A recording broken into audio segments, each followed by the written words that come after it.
Arizona, Colorado, Indiana, Michigan, New Jersey, Tennessee, and Virginia. Listen up. WynnBET is now live in all these states, and the excitement of Wynn Las Vegas has finally landed in online sports betting and casino play. From boosted parlays to live in-game offs on every major sport, WynnBET gives you the tools to win. Sign up today for your risk-free $1,000 sports bet. Download the WynnBET app now or visit wynnbet.com to start winning. You're listening to the Huddle Up Podcast with Chad Jensen and Zack Kelberman. Join Broncos Country's deep divers at milehighhuddle.com and sound off. And now it's time to drop some knowledge.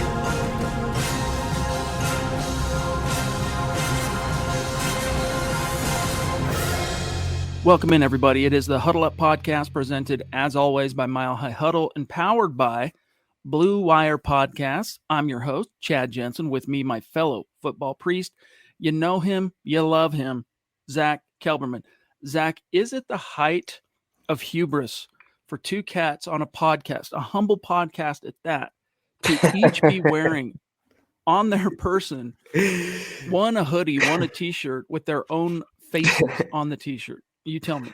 Swear to God, guys, we did not plan that. That was serendipity at its finest. Yeah, it's just, we're trying to promote the brand. That's all, Chad. Nothing narcissistic about it. Honestly, I only have a couple of hoodies. So, when it's hoodie weather, right. I got this one. I've got a Mile High Huddle one. I don't know. Anyway, a couple band ones. But band ones, you don't really wear Metallica hoodies. I don't own a Metallica hoodie, but you get my point. On a sports podcast, better to just promote the brand, all right? If nothing else. Zack, we can't really report movement quite yet on the Aaron Rodgers decision, but thanks. And this is something, by the way, Bearded Bronco. Hey, credit to you, my friend. We never told you were cray-cray. I don't know who was telling you were cray-cray, but he said, I've been saying it's March 8th for about a month now. Everyone told me I don't know what I'm talking about. Well, you knew what you were talking about because, Zack, that's the deadline for the Green Bay Packers to have to decide whether or not to apply the franchise tag to Davante Adams. And that whole ball of wax is kind of contingent on what Aaron decides. And so Aaron doesn't want to disappoint his close buddy and trusty wideout. And he understands from a business perspective, this is like, talking about crapping and getting off the pot. You've reached that critical point where you got to make a decision. We're going to know something, it sounds like, finally. We've said it a couple times before, like it could be this week, could be that week. It really feels like this is it. Sometime between when you're hearing our voice right now and Tuesday, Aaron Rodgers fixing to reveal his decision, which, according to reporting, which you helped on, Zack, he has been agonizing over. Sorry in advance, Bearded Bronco. I got to do it to you. I don't think you're cray-cray for predicting the date, but you are cray-cray for the Twitter exchange we had right before the podcast. Do you seriously think if the Broncos do land Rodgers, they're not going to make the playoffs? I mean, Chad, that's what Bearded Bronco actually said. I don't know if that's what he actually believes. I don't think he's an advocate of the trade. Said what now? If the Broncos, I put the article, the comments on the article on Twitter, if the Broncos are now suddenly a prime contender to land A-Rod again. Mm-hmm. And Bearded Bronco said, okay, you land him, you give up 2 first-round picks, a second rounder. That was the reported baseline. Right. And you don't make the playoffs and he retires a year later. Take it to the bank. Injuries aside, if the Broncos acquire Aaron Rodgers, they will 100 billion% qualify for the postseason. At a minimum, you're talking about competing for the West. You're talking about competing for a freaking Lombardi trophy with Aaron Rodgers playing at an MVP level with that offense, with that defense, with Nathaniel Hackett. I'm sorry. Anyone who believes that they wouldn't even qualify, they wouldn't even make the playoffs, I don't want to be too mean. I'll just say I disagree. Well, I think the only caveat to that is health. If he gets hurt, that's it. That's the only one. Off. And for the most part, he's got 17 NFL seasons under his belt. I'll pull up his stats real quick so you guys can see. He has mostly stayed healthy. When he hasn't, it's either been concussions, Zack, or that pesky clavicle, all right, which has burned him twice, 2013 9 games he started, missed the rest of the season, 7 in 2017. But I'll just date it back to 2014. That was the last truly prolific season under Peyton Manning. Been some dark days in Denver since then, right? He has started 16 games in all but one season. And one of those seasons is one of the two I already mentioned that was injury plagued because of the clavicle. So, hey, dude, I think as long as he's healthy, Zach, he's like Peyton Manning circa 2012, where maybe you won't win at all, but it's about as close to a guaranteed ticket to the playoffs as you can get in this business. It really is. And anyone thinks that he'd be the third best quarterback or second best quarterback, whatever he said, when it comes to the West, you can argue he'd be the best quarterback. I don't know. I just think at that level, and you're talking about injuries being the only detriment to a potential trade, well, protect him then. And you can argue that Broncos 2021 OL, I could seriously make the case they were about as average as the Packers offensive line. They weren't exactly a stalwart front five. They had their warts as well. So they're going to emphasize right tackle. You have some pieces, obviously, with Garrett Bowles, Quinn Miners. You're figuring out what you're going to do with Cushenberry and Glasgow. But fortify the trenches. Get him better offensive line play if you do land Aaron with whatever picks you have. And you're in business.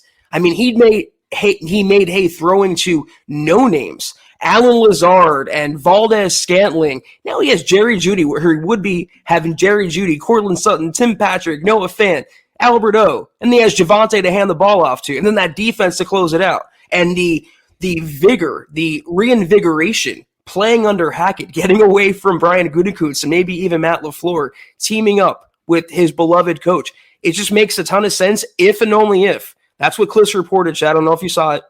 The baseline being 2 first-rounders and a second-rounder. It'll probably take a little more. But if that's what we're talking about right now, I am pulling that trigger all day, every day. And I'm not thinking twice about that. I've been a proponent of not overpaying. I've been a fan of maybe letting it ride with Locke for another year. But if that's the package, you got to do it. And even if it takes a little more, a couple mid-round pick swaps or a mid-level player or whatever, young, inexpensive player, you do it. When you have a chance to get a 4-time MVP playing at that level, and you're a quarterback away from not just competing for the postseason, but competing to hoist the Lombardi Trophy for the first time since Peyton Manning, you got to make that trade. You know what? And I think the fact that it's coming down to the wire, so to speak, and the fact that he is reportedly torn and agonizing over this, I think actually is in Denver's favor. Because if it was cut and dry, hey man, at least I know I'm not retiring. Of course I'm not going anywhere.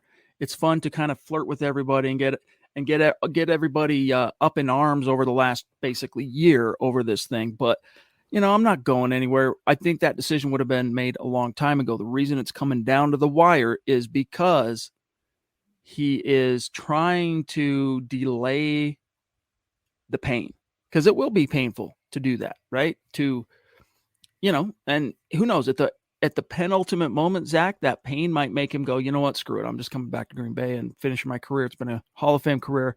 I've made a ton of money, but he's taking it to the wire because he truly does, I think, want to come to Denver.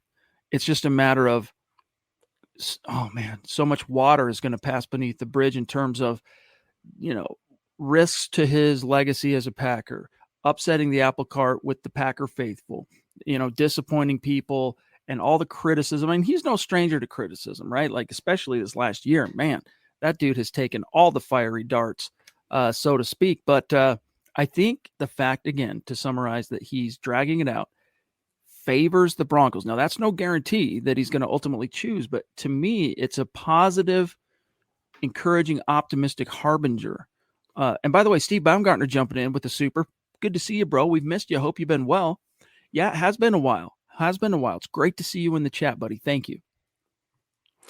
Yeah, the thing about Rodgers, excuse me, is that I agree. I like him as a person. Obviously, I like him as a player. I agree with a lot of his stances, but this is the same guy that promised not to milk it out, and like 6 weeks later after the playoff loss, we still don't have a decision. We still don't know what he's doing, and he's out there sending cryptic paragraphs on Instagram and going on the Pat McAfee show and literally milking it out. I understand it's a leverage ploy. He wants that highly paid contract. He wants to play with Devontae Adams, but he is really showing that he's all about Aaron.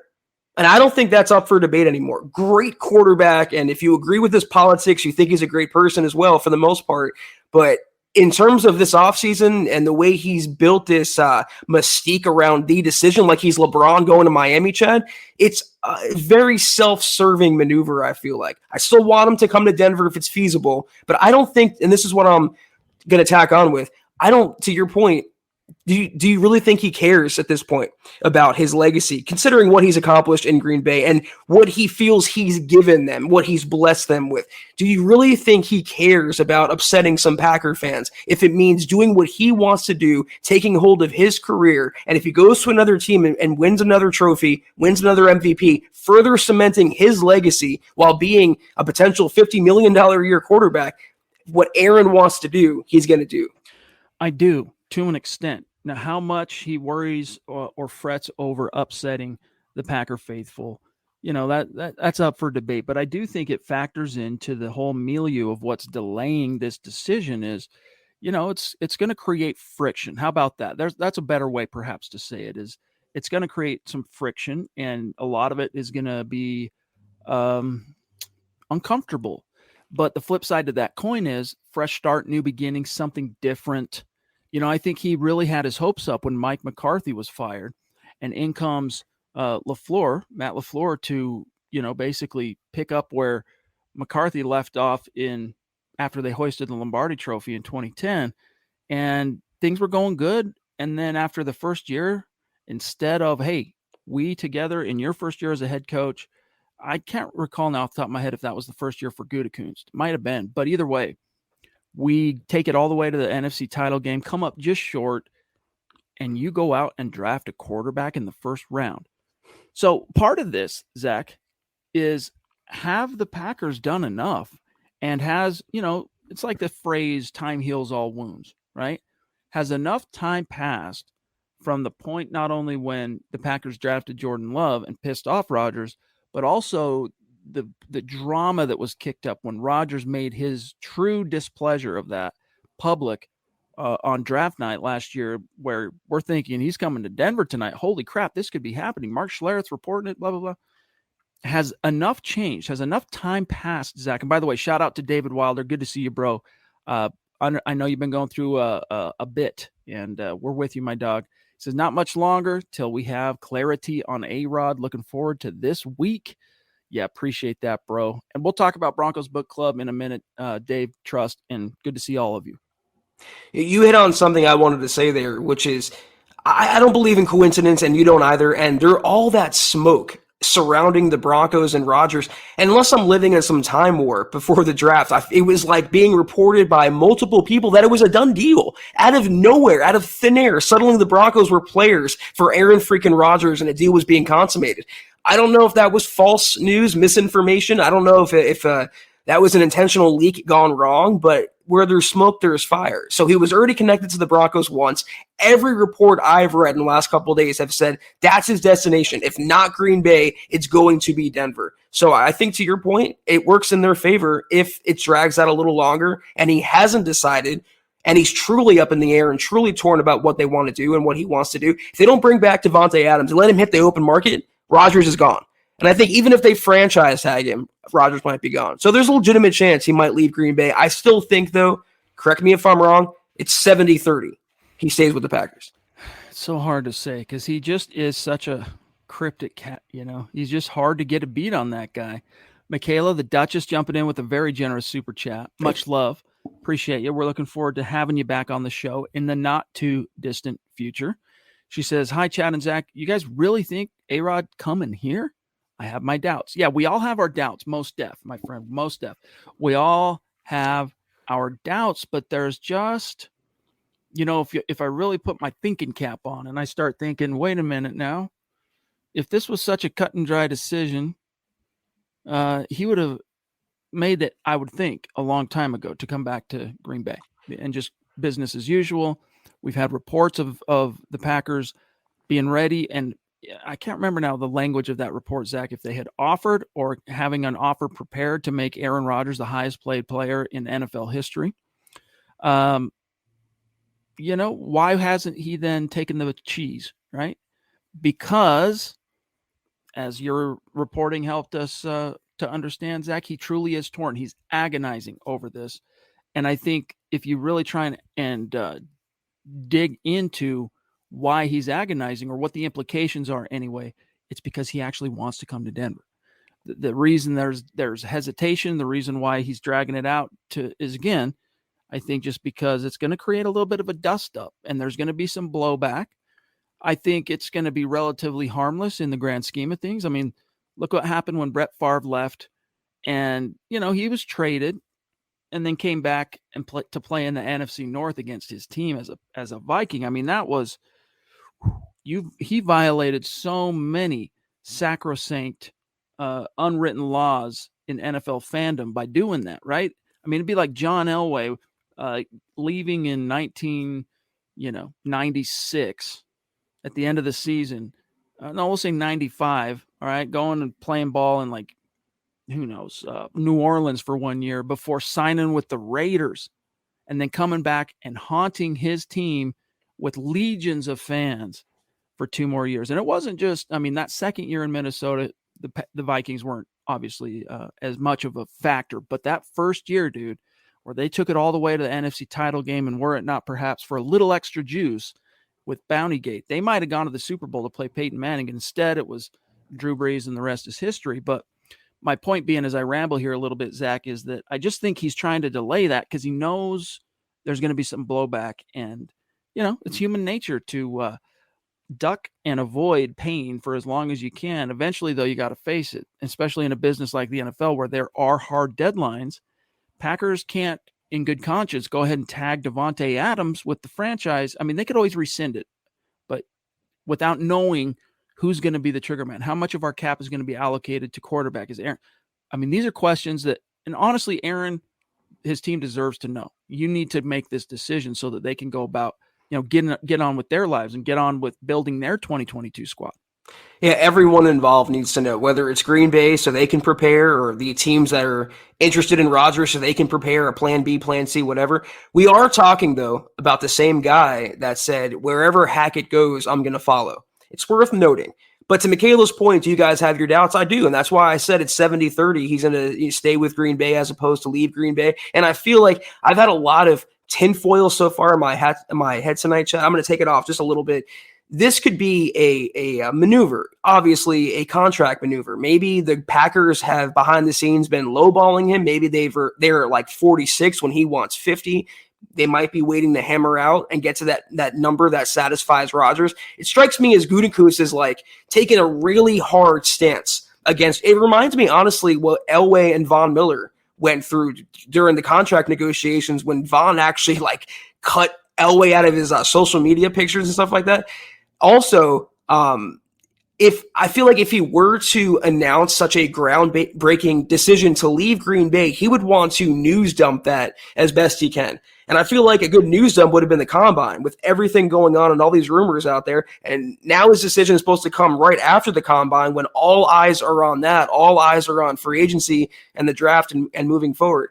Those are little clues and breadcrumbs that lead me to believe that he's staying in Green Bay, but there's still a fighting chance the Broncos could end up with A-Rod. And they're willing, according to reports, to meet the capital demand and also the contract demand, which I think is surprising. George Paton is about to go all in for a veteran or a new quarterback, and that quarterback may well be Aaron Rodgers.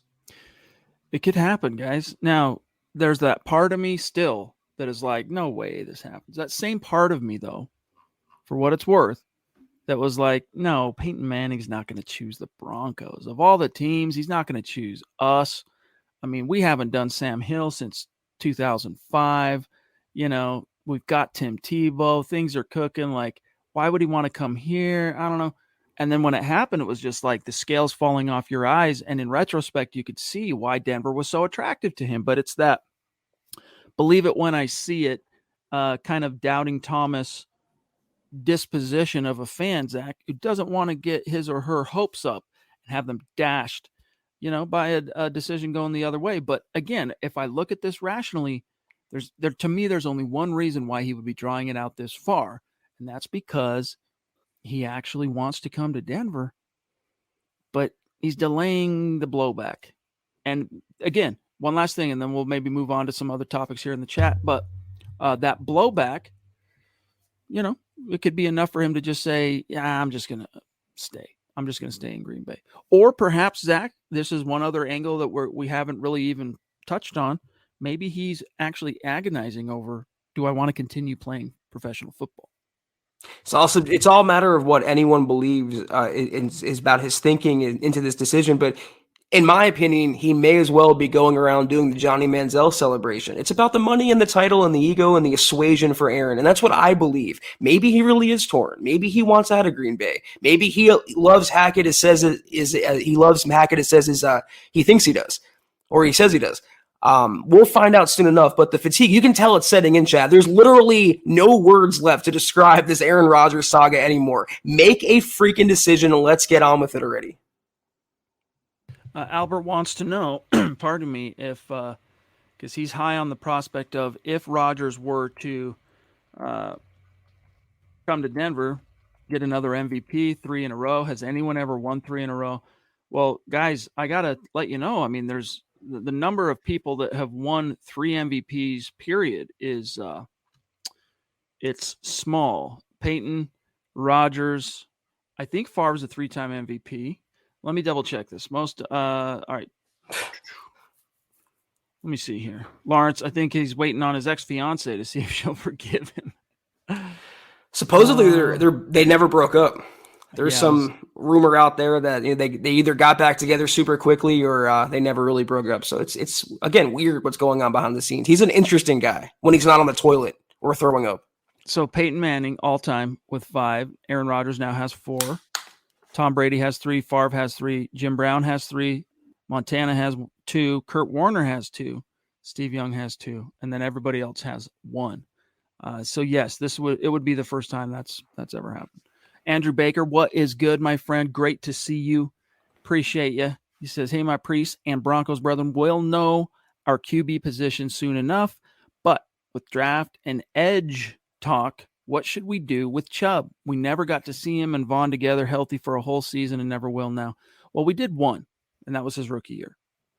2018, they were together the whole season, and they produced 26.5 sacks combined. I mean, that was the ultimate wet dream vision of what the Broncos thought the future was going to be at the edge. I mean, they had it but freaking locked down.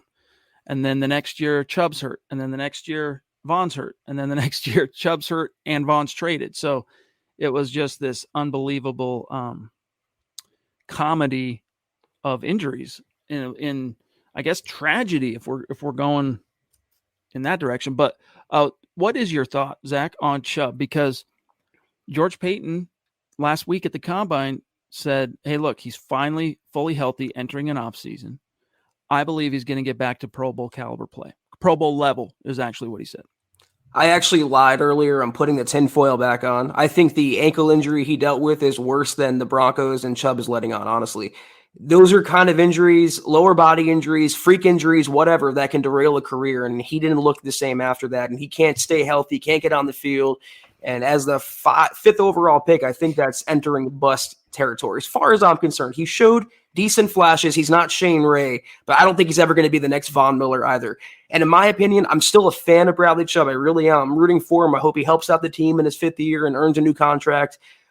But whatever they get out of him at this point is a bonus. It's the cherry on top of Evero's Sunday on that defense. They're going to look for edge help. They might take an edge guy at number 9. They're probably going to double up maybe on the open market. Chandler Jones, Hassan Reddick. They have plenty of edge depth in the draft as well. They're going to target that position heavy. George Payton also said that. And I'm willing to take those words more as fact, more so than him just GM speaking about Bradley Chubb. What else is he going to say at this point of the offseason about Bradley? Not much. I'm rooting for him. I hope he gets it done. You can't count on him. You just can't. There's also an element of trying to will something into existence because they did apply his 5th year tag last year. So he's getting bumped, Zach. I mean, we can pull up his contract, but he's going up to $14 million. Oof. And the Broncos are on the hook for that, whether he's healthy or not. And so I think there's an element to George Payton just kind of trying to will Chubb back into Pro Bowl existence because it's a lot of money. As the number 5 overall pick, Zach, his cap number as a rookie was just shy of $5 million. His cap number the next year, $6.1 million. 2020, $7.5. This past season, $8.8 million. He's getting north of a 50% raise, going from $8.8 million cap number to $13.9 million. And that's all fully guaranteed. Broncos, whether he's healthy or not, Zach, they're on the hook for that. Honestly, that's not very expensive for a pass rusher, but that's expensive for Bradley Chubb. That's the problem. He's not performing like a $14 million pass rusher, maybe not even half that. So again, I hope he gets back to prior form, but someone said that he looked out of shape, and I noticed that as well. I'm not trying to body shame anyone on this podcast, Chad, but again, having a lower body injury, it affects your workout. It affects your strength and conditioning, what you can do. And I just feel like it's a tough road to hoe to get back to that 2018 form, which looks so tantalizing. I mean, he really was the torch receiver from Von Miller to get that title and be the next Von and this and that. And it never really worked out so far. Whatever they get, considering the emphasis they're going to have on that position, will be a bonus. Hope I'm wrong. 12 sacks. He came 2.5 shy of the all-time record, which as a rookie for a single season sack record for a rookie. He was on track too to actually get it. And then the last 2-3 games, as I recall, he kind of lost a little head of steam, which is typical of rookies because, by the time you get to middle December football in the league, college players, they're used to being done basically, waiting for their bowl game. Quentin, the first sign of trouble with the offensive line, Aaron Rodgers will cry and throw a tantrum. We will have a hard time getting our O-line with the loss of draft picks. So, it's a fair concern in terms of how do you continue to build the O-line. But guys, Aaron Rodgers, by virtue of his presence, knowledge, experience, pre-snap reads, pocket feel, immediately upgrades the entire offensive line. They never really have to wonder where he's going to be. Ball's coming out at 2.5 seconds, max. It's like Peyton Manning making guys like Tariq Glenn perennial All-Pros. It's like Peyton Manning, winning a Super Bowl with a literal patchwork offensive line. I mean, think back to that offensive line in 2015 that won Super Bowl 50. And this was Peyton Manning with half his, this is a metaphor, but with half of his wherewithal tied behind his back. He'd lost so much of his physical prowess, and yet that brain, he was still getting the ball out on time. He was still seeing the pre-snap stuff that takes pressure, calling out the mics, everything like that, sliding protections. Who was it that started left tackle? Trivia. In the Broncos 2015 World Championship season, Ryan Harris, former third-round pick, bounced, flamed out of Denver, came back, had him starting at left tackle because Ryan Clady was on injured reserve. Left guard, I don't remember, Matt Paradis, who became something that year. That was the year he kind of emerged as a thing. Does he emerge as a thing, Zach, if his quarterback isn't Peyton Manning? Probably, but that quickly, probably not. He was a 6th-round pick the year prior. Right guard, you had Luis Vasquez, who was on his last legs. Like career-wise, he had lost a lot. Or no, pardon me. Yeah, it was Evan Mathis at left guard, now that I remember it, right? Came in, he was, remember the Evan Mathis money on the doorstep of training camp?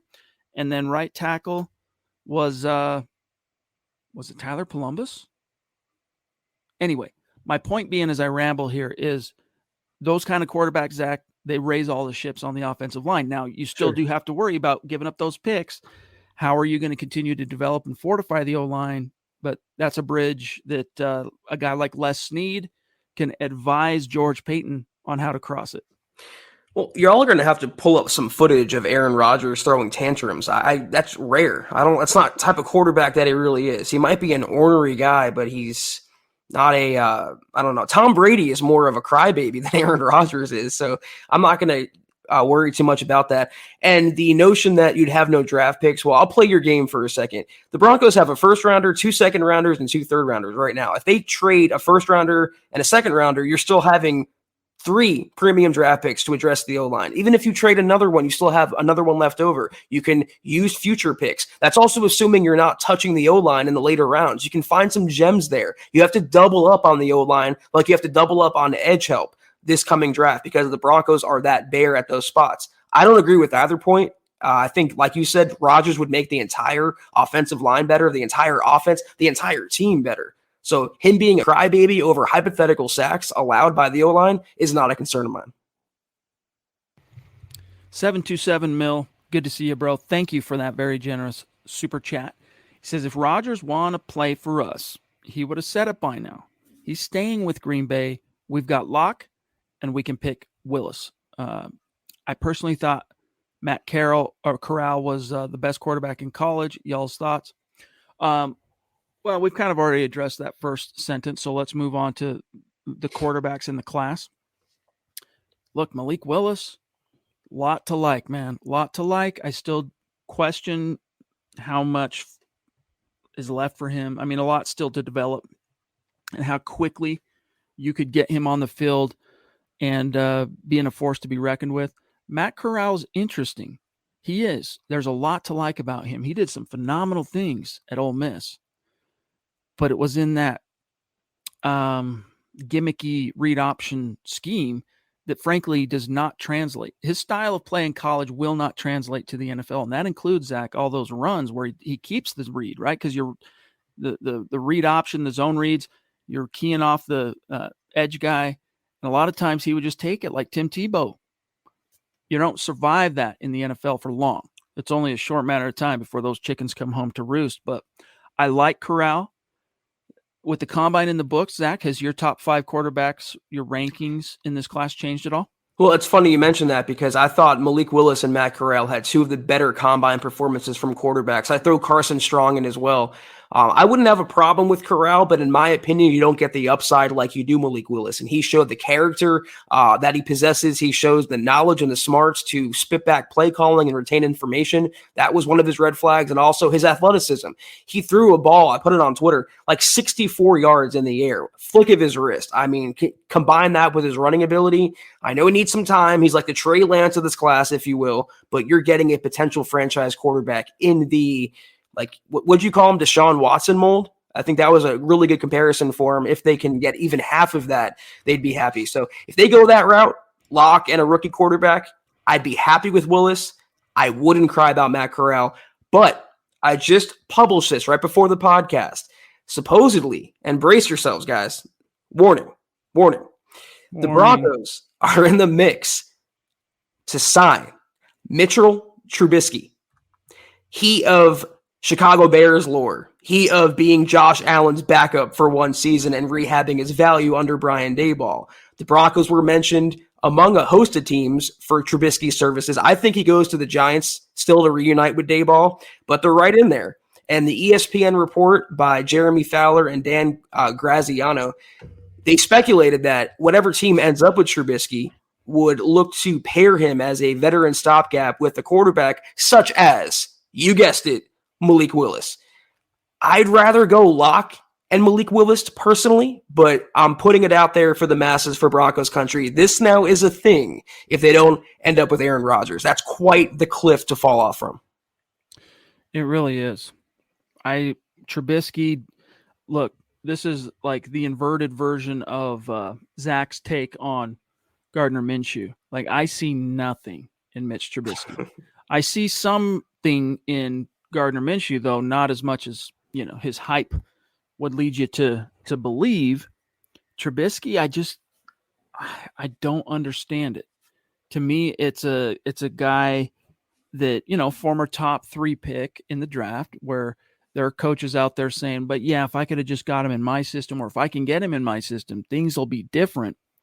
This guy is just, I mean, what year was that, Zach? Was it 17? 17. All right, 17. You don't expect too much. He's a rookie. And he didn't start right away, right? He had to beat out Missouri quarterback. What's his name? Daniel. Thank you. Chase Daniel. And then 2018, man. I mean, Ben Roethlisberger won a freaking Super Bowl in his second year. Yeah, second year. Got the number one defense. Vic Fangio's scheme, wrecking shop out there. They get stopped by the Philadelphia Eagles in the divisional round. That's that. And from there, Zach, it was a precipitous plummet. The whole squad got torpedoed. The rest is history. I want nothing to do with Mitchell Trubisky. Even as you missed out on A-Rod. You missed out on every other option. Like, miss me completely on Mitch Trubisky. Yeah, I'm right there with you. I want nothing to do with him. And I truthfully don't think the Broncos would sign him or are going to sign him. I think they'll aim a little higher than Mitch Trubisky. But just in his defense a little bit, we talked about it obviously for 2 years now, if not more than that, about coaching impacting Drew Lock, a young quarterback. I think Matt Nagy really impacted Mitch Trubisky. And he showed what he can do. He's like I wrote, something of a dual threat. I mean, he's good off play action. He's good off boot fakes. That could maybe work in a Hackett scheme. You can maybe finesse some wins out of him, but I'm not looking to finesse wins for my quarterback. I'm looking for a game changer at quarterback. So I'm right there with you. Missed me on Mitch Trubisky. I'm saving my money. If the Broncos are going that route, Drew Lock and a rookie quarterback for me. By the way, guess where Nagy went? He went and got that life-changing money to be a head coach, and now he's back coaching quarterbacks for Andy Reid. Love it. Richard Butt, hey. I feel like I'm Mo from The Simpsons getting pranked right now. Richard Butt. Is this Jake's uncle? I don't know. Been a while. And by the way, thank you for the super chat. For real. Thank you. Been a while since I've given a super chat. Is Carson Strong chopped liver? Great tape. Making big accurate throws into tight windows with a dog crap line and a bum knee. No, he's interesting. That knee is the big concern. Had a solid combine. I think NFL teams, all things being equal, if the knee wasn't as big of an issue, and I don't know what the buzz is on the medicals, because that's another big reason for the combine for NFL teams is the scratch and sniff on medicals. And if they came back from that with positive medical evaluations on the knee, it could really, you could see him sneak into the first round. But he's probably a day 2 pick. I like him. I would not hate him as a second round, third round pick for the Denver Broncos, depending on how everything else shook up. Like if it was no Aaron Rodgers, so and no Jimmy G, no Kirk Cousins. Russell's not going anywhere, guys. And, you'd rather take your chances with Drew Lock than go throw some money at Jameis Winston. Okay, cool. Go draft Carson Strong with your second round pick. Or if you can get him in the third round, even better. Let him come in and see what's what. Best man wins between him and Drew Lock type situation. I like Carson Strong. But that knee, we need to find out more about it. Yeah, I'm with you on that as well. I think he might sneak into the back half of the first round. Some team is going to get desperate. And, for a terrible quarterback class, I saw pretty good performances at the combine. Make of that what you will. I wouldn't mind a flyer. And the Broncos have 2 second-round picks. They also have 2 thirds if they do want to move back up, if no quarterback at 9. So not my number one choice. I think Sam Howell also looked good at the combine. I like Ritter almost as like a dark horse in this class, and I'm a big Willis guy. But if they were to go, let's say with an edge rusher, let's say Jermaine Johnson at 9, and they take Carson Strong in the second round, that's a pretty good haul, the first couple picks. So 2017, Mitchell Trubisky goes number 2 overall to Chicago. I'm just looking at this draft class real quick here. That was the McCaffrey year. Okay, then you have, of course, Patrick Mahomes at 10. Oops, if you're Chicago and everybody else, by the way. And then Deshaun Watson at 12. And you know what, Zach? I'm old enough to remember that class being poo-pooed in the media, similar to this one now. Maybe not quite as to the extreme, because Deshaun Watson was a bona fide ACC, won a national title. So there was a little bit more like proven wherewithal, juice, whatever. But they still doubted him for a lot of reasons. And Patrick Mahomes was not viewed as he was viewed as a risky first round pick by a lot of draftniks just because the tools were obvious. But he was so much of a what's the word? Where you're not innovating, gosh dang it, on the field where you're slapdash. You just didn't know what you expect every time he dropped back. Is he going to run around the field for 10 minutes before he rockets a 70-yard touchdown, or is that going to be a 20-yard lost sack or, a pick? The jury was definitely out on Patrick Mahomes. Now, in hindsight, you look back on that class and you're like, hello. But you also have to question, Zach, fit. Does Patrick Mahomes go on to be the super mega stud that he is anywhere besides Kansas City? I don't think so. He still would have been a good quarterback. He still would have been, at worst, like a Josh Allen type guy, I think, eventually. But it took the stars aligning with the right team, the right scheme, the right coach, and all that for him to really blossom and flower. So where's that guy for the Broncos in this class? Which guy in this class is the quarterback that needs this system to unlock that next level of potential? Could be Malik Willis. I mean, it could be Malik Willis. He's interesting. So if you don't get Aaron Rodgers, the more I've seen from Malik, the more I'm kind of coming around to, hey, if he's there at 9, take the flyer and see reap the rewards. Might take a couple of years, but he's a guy that could probably give you a chance. I think the word you were looking for was shirmering, not innovating. So I just find it a little hypocritical that the same people that were hyping up the 2021 last year's class of quarterbacks and bashing Peyton for passing on Fields and Mac Jones and all the same storylines that we've heard, the same criticisms, are now just crapping on this year's class. When who from last year really stood out? When Davis Mills is the best of that class, arguably, you don't have a leg to stand on. And I happen to think there might not be maybe not a future Hall of Famer among the bunch, but there's going to be a couple franchise guys coming out. And I personally think, and I think you do as well, you're coming around to it at least, that Malik Willis could be that guy if given the time and if developed properly and coached properly. GLP, appreciate you, my friend. He says, I think I went zen without realizing it. I'm good with whatever the Broncos do at quarterback. A lot is dependent on factors outside our control as a team. Yes, and that's one of the things, Zach, that has made me uncomfortable about the whole Aaron Rodgers thing from the drop is, this isn't a free agent, go out and outcompete the other teams with the best offer. This is waiting for him to make a decision. Once he makes a decision, if it's in your favor, then you got to make sure that the freaking Packers are going to play ball. And if they play ball, well, okay, cool. You still have to make it worth their while, because if you're sitting here saying, all right, here's 2 1s and a 2, give us A-Rod. He wants to come here. You signed off on a trade, but Tennessee's offering 2 1s, 2 2s, more, bottom line, whatever that might be, then it's going to be easy for Green Bay to say, all right, cool, but you got to at least match what he wants to come to you guys, but you got to help us here because we're getting more offered by a couple other teams. And, it's not Aaron's first choice, either of these spots, but, hey, Jermaine, anybody else glad Elway's out of the way and we can get on with life's awesomeness? Zach?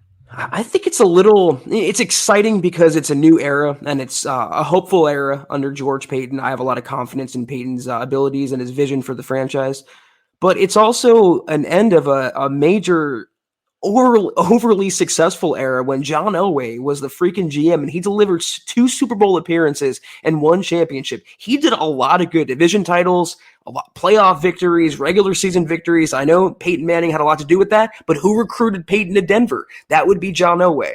It's weird in a sense to see him now as an outside consultant. Literally outside is in his job title. He has nothing more to do with the Broncos' inner workings. He is closer to owning the Broncos than managing the Broncos. So it's a little strange. I'm not a fan of change. I'm a creature of habit, Chad. So to see Elway in this new capacity, it's exciting, but it's also a little nostalgic when you think about it. I'm not one of those guys that sleeps on Elway's impact. Nothing lasts forever. All right. Like when you were even at the height of the Jake Plummer era in Denver, the notion that they could ever, the Broncos, move on from Mike Shanahan was far-fetched.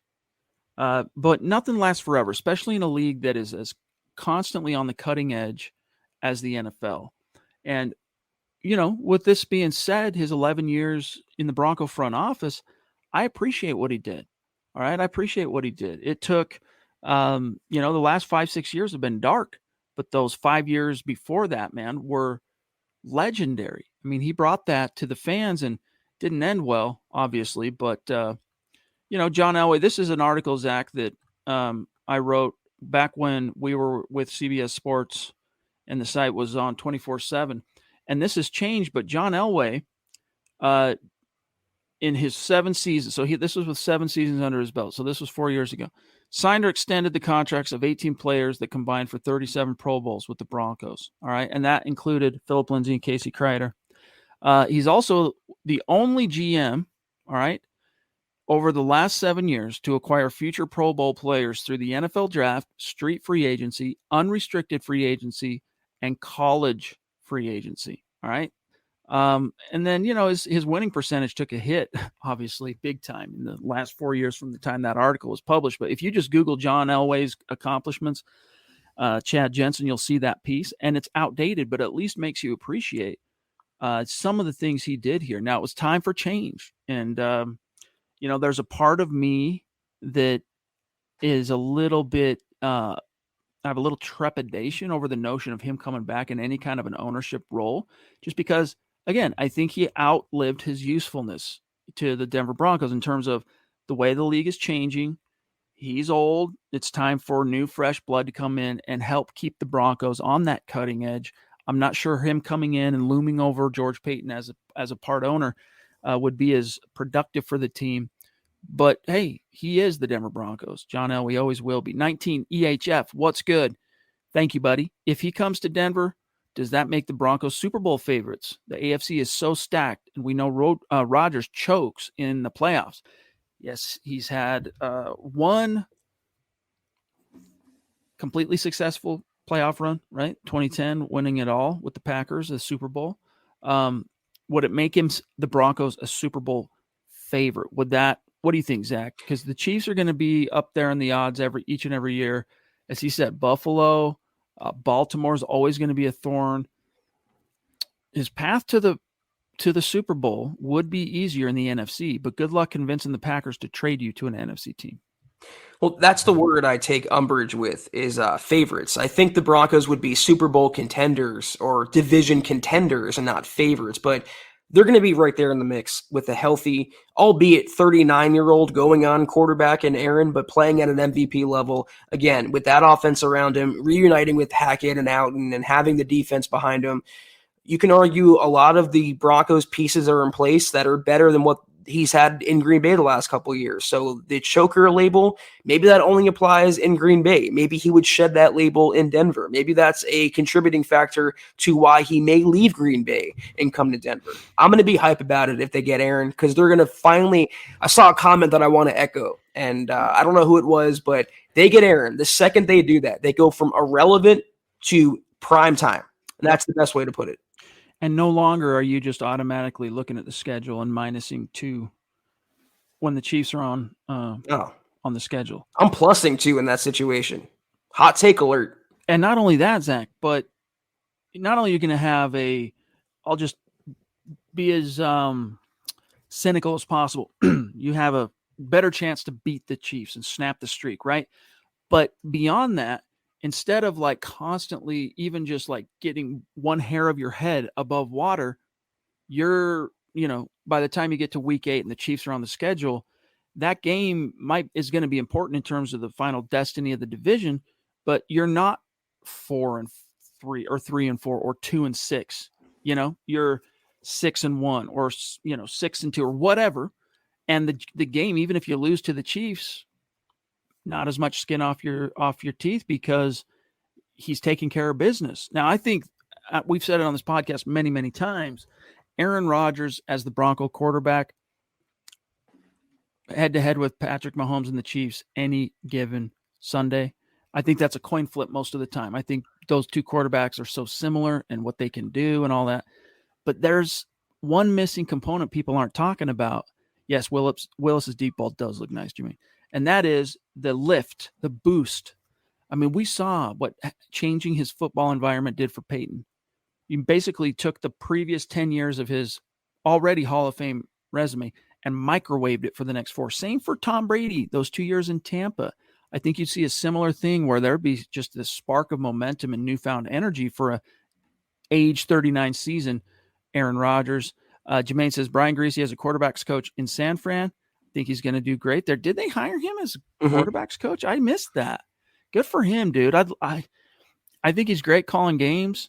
He was very obviously much more talented physically than Brett Rippon, but he was a guy that I always thought was going to be destined to coach. Ended up going into media. Now he's getting into coaching. Cool to see. And he goes way back with the Shanahans, obviously. Kyle's dad drafted him. If I'm not mistaken, I believe he's replacing Rich Scangarello, who left to, I think he went to UCLA as the OC there. So it's as the Broncos cycle turns. Even worse. Well, it depends on how you would say it. I think Kentucky. He went to Kentucky. Oh, Kentucky. That's right. By the way, real quick, thank you for the assist to Albert, who we're going to be talking to later this week. Very cool. Albert, this is a message to Diamond Rattler. Albert found a good website for jerseys where we can actually attain a large blue Demaryius Thomas jersey. So that's going to be coming imminently. Assist to Albert Knoppers. Real quick, Albert also made a comment about the shirts we're wearing. In case anyone's wondering, guys, right there, huddleuppod.com. They're on the store. You can get yourself one. Very comfortable, as I can attest. Real quick plug alert. Chad got the hoodie. We got the t-shirt on there. huddleuppod.com. Okay, let's that super that was there. Scott, where are we at? We're at 51 minutes, so we got to start rapid firing. Nash the fifth. Good evening, gentlemen. With how Willis performed at the Combine, if he's a target for the Broncos, do you think they would have to trade up to get him? Keep up the good work, Priest. Thank you, bro. Appreciate this super chat. Let me do a quick refresher on the NFL draft order. No, not 2016. Come on now. Stand by. All right. Zach, are the Jacksonville Jaguars drafting a quarterback? No, definitely not. Detroit could at 2, but is he rich? That might be a little rich. I don't think so. Houston, maybe. Wouldn't shock me. New York, nope. No. New York Giants, maybe. Maybe. Carolina, maybe. Giants again at 7. Geez, Giants with 2 top 10 picks. Atlanta, Scott, you tell me. I would say maybe, but he's saying no. Okay, no. Denver Broncos at 9. So there's a shot that a team, there are a couple of quarterback needy situations ahead of the Broncos, but then, Zach, it comes back to relative value. You know, if we're already saying it's kind of a stretch viewing Malik Willis as a 9 pick, maybe number 2 pick, number 3 pick. So it's possible, but it's not something I'd worry about too much, Nash. According to reports, the Panthers are going all in still on Deshaun Watson, and they also like Kenny Pickett a lot. And we'll get to Dale in a second here, but also the Giants, you mentioned them. They could sign Mitch Trubisky. They have Daniel Jones for 1 more year, so they might not take a quarterback in the first round. Atlanta might take a quarterback, but that might be in the later rounds, the second round, whatever. So I don't think right now he's going to be untouchable before 9. I think he falls to the Broncos. The question becomes, do they take him there? Dale, let me count the ways in which I love you, man. Remember that movie? Have you seen that movie with Jason Segel and Paul Rudd? I love you, man. Yep. It's a classic. All right.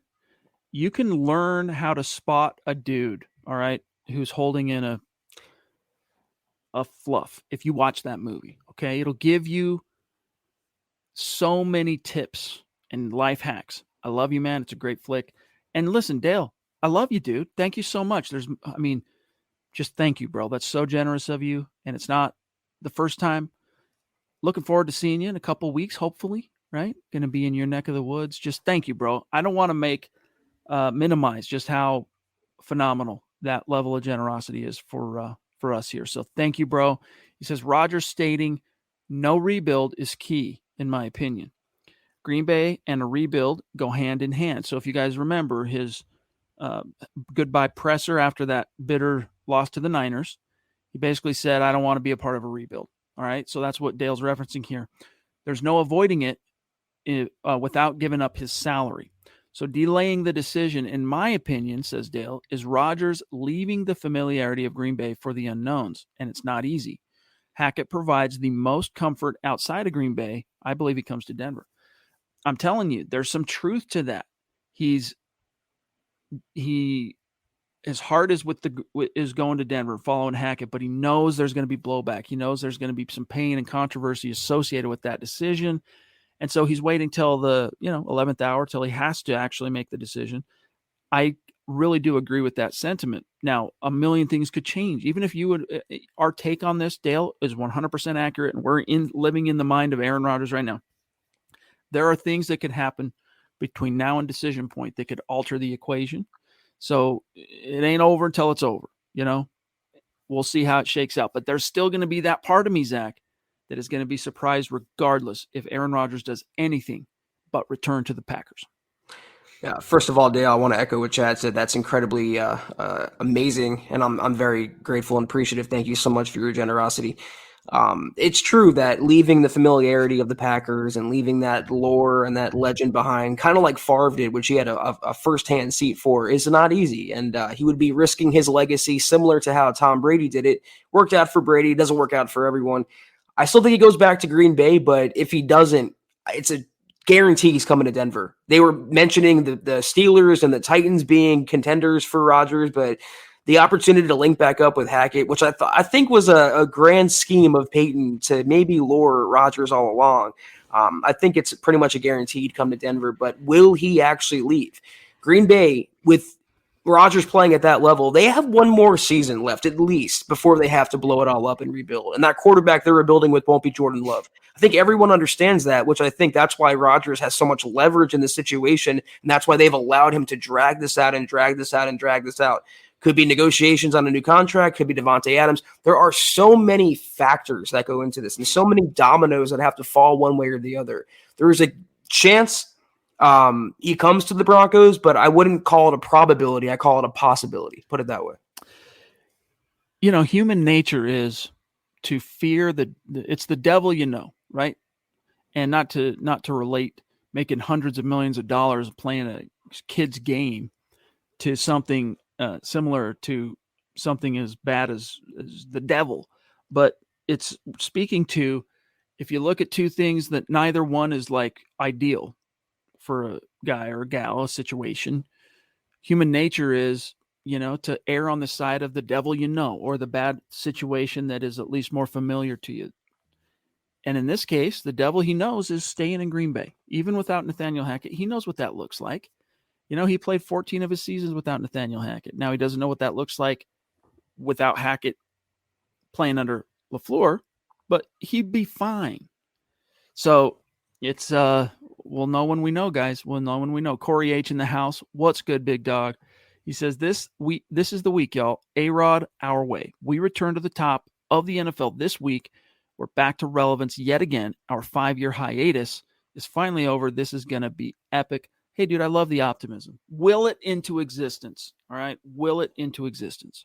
I think the hiatus is going to end one way or the other, whether it's Locke starting, Willis, or Aaron. The playoff drought is going to come to an end under Nathaniel Hackett in his first year. I really do believe that. I just want to pivot to and thank you, Corey, for your generosity. I want to pivot to what Jermaine said, his comment about Mac Jones. I disagree with that. I think there was a product of him being a rookie and the NFL having no film on him and working in that McDaniel system, which is so quarterback friendly. There was a time when Matt Castle looked like and got paid like a franchise quarterback, and how'd that work out? I don't believe Mac Jones is a franchise guy. Let him take a step forward in year 2 without McDaniels, and now the NFL has seen what he can do on tape before I would crown him to be that. I just don't have that much faith in him personally. Guys, we're about out of time. We got to keep it pretty close to the 1 hour mark tonight because of some things I've got cooking at home. David Wilder says, is Rodgers a bridge quarterback, even if he doesn't see himself that way? Rodgers isn't a bridge quarterback unless the Broncos were to draft an heir apparent. So if Aaron Rodgers ends up a Bronco, that ain't happening for a couple of years because you gave up your first and second round picks to get him. So no, he's not a bridge quarterback in a technical sense. Now, could you say he's a bridge to, bridging the gap between missing the playoffs and finally being back to relevancy? Yes. But in the way that you mean it, Dave, no, it's not. He's not a bridge quarterback. If Aaron Rodgers is a bridge quarterback, that bridge is like the freaking Golden Gate Bridge. Right? It's not some rickety bridge that was the Flacco Bridge. He's not a bridge quarterback. He's a back-to-back MVP who would win you legitimate playoff games. So I would not classify Aaron in that category. All right. Jermaine says, we could have beat the Chiefs with Drew Lock if it wasn't for the Melvin fumble. They had him on the ropes. They did. But be careful who you say that to, Jermaine, because Drew Lock, his name is Mud, man. Be careful. Locked arrangement syndrome, still a thing. Okay, let's see what else we've got here. I think we got to go, though. Luis Cano jumping in. Good to see you, bro. Hey, amigos. If the Rodgers dream doesn't happen, I'm thinking this year's draft will top last year's. I see Thibodeau at 9, then trading back into the first to get Willis. You would certainly have the ammunition with 5 currently top 100 picks to potentially move up, package your 2 and a 3 at 40 to move up into the first round, potentially the back end of the first round to grab a Willis. So those things all become possible, but it's contingent on waiting for that first domino to fall, which is Aaron Rodgers. Bro, I would be so freaking happy with that haul if they somehow got Thibodeau and then traded back up into the first for Willis. The problem is then we all woke up because Willis isn't falling that far in the first round. If he even gets to 9, I feel like his floor right now would be like 15, 17 maybe. So that would be quite the dream scenario, but it's not all that feasible in my opinion. Bryce, good to see you. Thank you, buddy. Keep up the excellent work, gentlemen. Much appreciated. You're just a kind prince. We appreciate you, Bryce. And Pat, you too, buddy. Thank you. And for what it's worth, guys, just so you know, on the quest for 250K in the month of March, we are, 6 days in? And we are, let me actually update this real quick because I've realized that I can see it in real time now. So this episode is over and we're at 18% complete to the goal. So it's within sight to raffle off jerseys at the end of this month on Facebook. But guys, thank you so much. Zach's going to do the rundown. We're going to get out of here, but we'll be back tomorrow. Real quick, I disagree with this comment as well. Clowney was drafted way too high, and he's still a damn good player. I realize he's not the player he was supposed to be, but Thibodeau at 9 would be a value selection for Denver at a premium position of need. Agreed. I don't Anyway, that was the Huddle Up Pod tonight. Thank you all for joining us. I hope you all had a great weekend. We're back on tomorrow night, same time, same place. But until then, follow us on Twitter at Huddle Up Pod. You can follow the main account on Twitter at Mile High Huddle. You can follow Chad on Twitter at Chad and Jensen. You can follow myself at Kelberman NFL. Follow Scott on Twitter at Scout Kennedy. As mentioned previously, go to huddleuppod.com if you want yourself a fancy football pre-shirt with our faces on there, a hat like Chad's wearing. A lot of goodies on the store, huddleuppod.com. And if you haven't, go to facebook.com/Mile High Huddle Pod. Like that page, follow that page. And guys, please, if you haven't, go to Apple Podcasts and leave your football priest, as you can see, a 5-star review for a chance to win some swag each and every single month. But most importantly, please do these 3 things. Subscribe, like, and share this video that you're watching right now and every video you watch on the MHH channel. Helps us grow, really does, and reach more Broncos fans just like you. That's right. Appreciate each and every one of you. All right. With that said, a special thank you and a special appreciation to these great supporters on Facebook, starting with Jermaine Daughtry leading the way tonight. Love that. Climbing the boards, getting more tickets in the raffle hat. Andrew Baker, love you, bro. David Wilder, keep a stiff upper lip, big dog.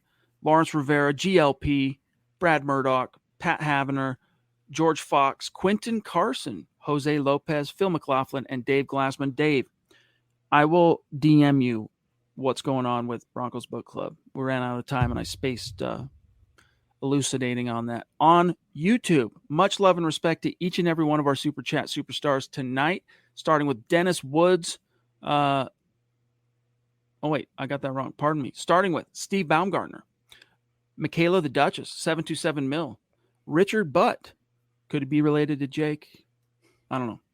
19 EHF, Nash the Fifth, Corey H, Legend, D-Dub, Luis, and Bryce. Appreciate each and every one of you. See you tomorrow, 6 p.m. Mountain, 8 p.m. Eastern. And don't forget, you got Broncos for breakfast on the Bright, 7:30 a.m. Mountain Time. Thanks again to Dale for his amazing showing of generosity. Everyone else as well for tuning in and contributing. Have a great rest of your Sunday evening. Take care. And as always, guys, go Broncos. You've been listening to the Huddle Up Podcast. Join Broncos Country's deep divers at milehighhuddle.com to keep the conversation going.